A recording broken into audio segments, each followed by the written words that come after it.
Hello friends, welcome back to our channel. I am Poonam Chaudhary और आज की इस वीडियो में हम बात करने वाले हैं रेस्पिरेशन इन प्लांट्स के बारे में। ओके, तो रेस्पिरेशन इन प्लांट्स मींस जो प्लांट्स होते हैं वो कैसे रेस्पिरेटरी गैसेस को एक्सचेंज करते हैं उसके बारे में हम बात करने वाले हैं। तो प्लांट्स जो होते हैं उनके पास कोई भी पार्टिकुलर रेस्पिरेटरी सिस्टम या कोई भी सिस्टम ऑर्गन सिस्टम प्रेजेंट नहीं होता है, तो उनको हर प्रोसेस करना होता है अपने सेल के थ्रू, या फिर उनके पास जो पार्ट्स प्रेजेंट है जैसे लीफ, रूट्स, स्टेम्स, इनके थ्रू ही उन्हें अपने लाइफ प्रोसेसेस को करना पड़ता है। तो जो रेस्पिरेशन होता है उसके लिए वो जो गैसेस का एक्सचेंज करते हैं मीन्स ऑक्सीजन को इनहेल करना और CO2 को एक्सहेल करना, वो करते हैं थ्रू द स्टोमेटा।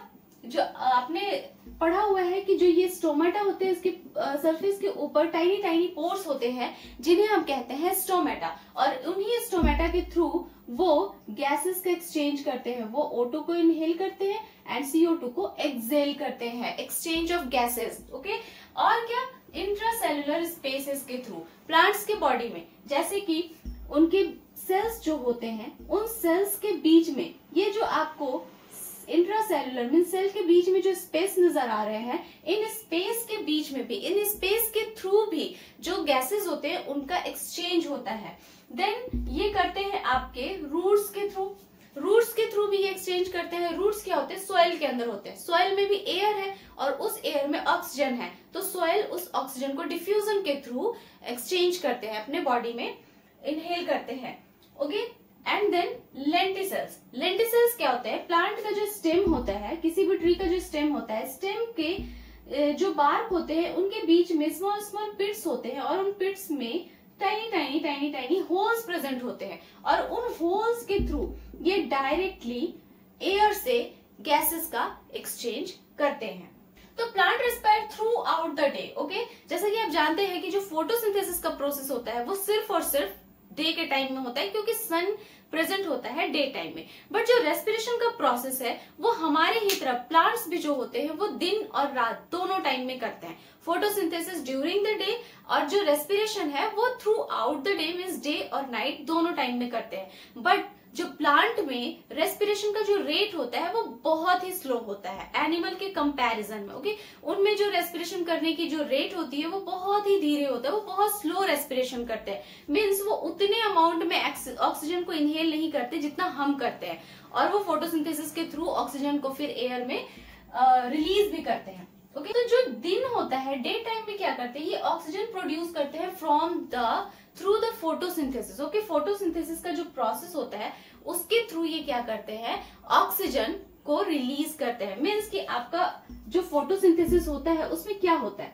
फोटोसिंथेसिस के प्रोसेस में ग्लूकोज का बनना है। Okay, CO2 plus H2O। Okay, और सनलाइट एंड क्लोरोफिल के प्रेजेंट में ये क्या बनाता है? ग्लूकोज बनाता है, एंड देन उसमें O2 जो होता है वो बाई प्रोडक्ट होता है। एज अ बाई प्रोडक्ट वो एयर में रिलीज हो जाता है। तो थ्रू आउट द डे ये फोटोसिंथेसिस का पूरा प्रोसेस चलता रहता है और ऑक्सीजन रिलीज होता रहता है। ओके, तो उसी टाइम पर जब डे के टाइम पे जब प्लांट रेस्पिरेशन करते हैं तो ये जो ऑक्सीजन बनता है फोटोसिंथेसिस में, प्लांट उस ऑक्सीजन को यूज करते हैं अपने रेस्पिरेशन के लिए। मीन्स वो एटमोस्फेयर से कोई ऑक्सीजन नहीं लेते हैं ड्यूरिंग द डे टाइम।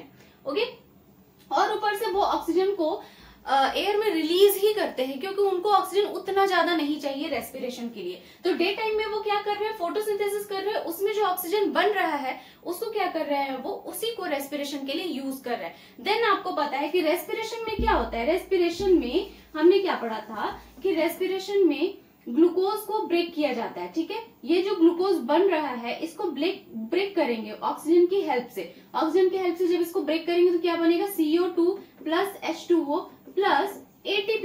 यही होता है क्योंकि प्लांट जो है वो एरोबिक रेस्पिरेशन करते हैं, ऑक्सीजन को लेते हैं। तो ये जो ग्लूकोज को ब्रेक करने के बाद जो CO2 बन रहा है रेस्पिरेशन में, ओके, ये डे टाइम की बात कर रही हूं मैं। डे टाइम में जब फोटोसिंथेसिस का प्रोसेस हो रहा है तो फोटोसिंथेसिस में जो ऑक्सीजन रिलीज हुआ है उसको प्लांट रेस्पिरेशन के लिए यूज कर रहे हैं और ऑक्सीजन को एयर में रिलीज भी कर रहे हैं।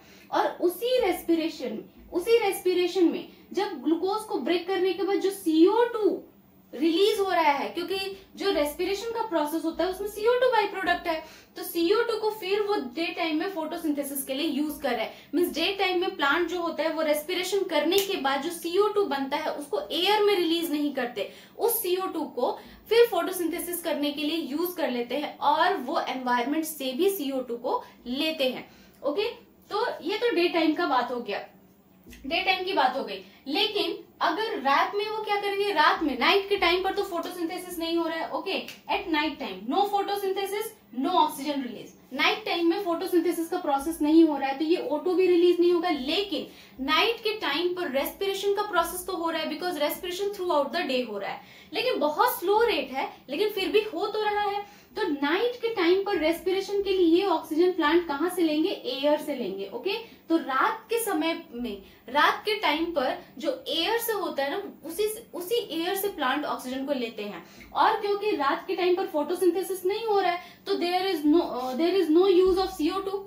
ओके, CO2 का यूज नहीं है और हो रहा है, रेस्पिरेशन कर रहे हैं, CO2 रिलीज कर रहे हैं, और रात के टाइम पे वो फोटोसिंथेसिस नहीं करते हैं, इसके वजह से CO2 को वो यूज भी नहीं कर सकते हैं। तो ये CO2 कहाँ जाता है, एयर में।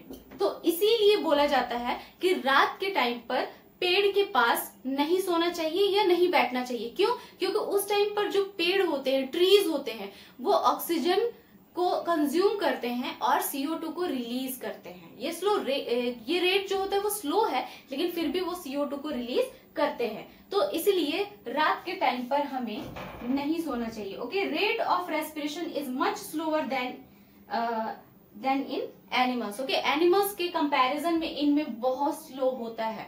ओके, अब ये एक्सचेंज कैसे करते हैं, एक्सचेंज कैसे करेंगे, ये जो स्टोमेटा होता है ये तो आपको पता है कि ये टर्जिडिटी की वजह से ओपन एंड क्लोज होता है। वाटर के जो प्रेशर होता है उसके वजह से ये ओपन एंड क्लोज होता है। तो जब ये ओपन होता है उस टाइम पर CO2 रिलीज होता है एंड देन उसी टाइम पर O2 इन कर जाता है इसके सेल्स के अंदर, और उसके बाद जो रेस्पिरेशन के बाद जो CO2 बना वो बाहर चला जाता है। और ये कैसे होता है, डिफ्यूजन के प्रोसेस से। ओके, तो डिफ्यूजन क्या है, movement of molecules from high concentration to low concentration. Okay, ये है आपका डिफ्यूजन। मीन्स अगर एक जगह पर बहुत ज्यादा एयर में अगर ऑक्सीजन बहुत ज्यादा है और प्लांट के सेल्स के अंदर, स्टोमेटा के अंदर जो यहाँ पर ऑक्सीजन बहुत ज्यादा है एयर में, ओके, और सेल्स में क्या है, ऑक्सीजन कम है, तो क्या होगा,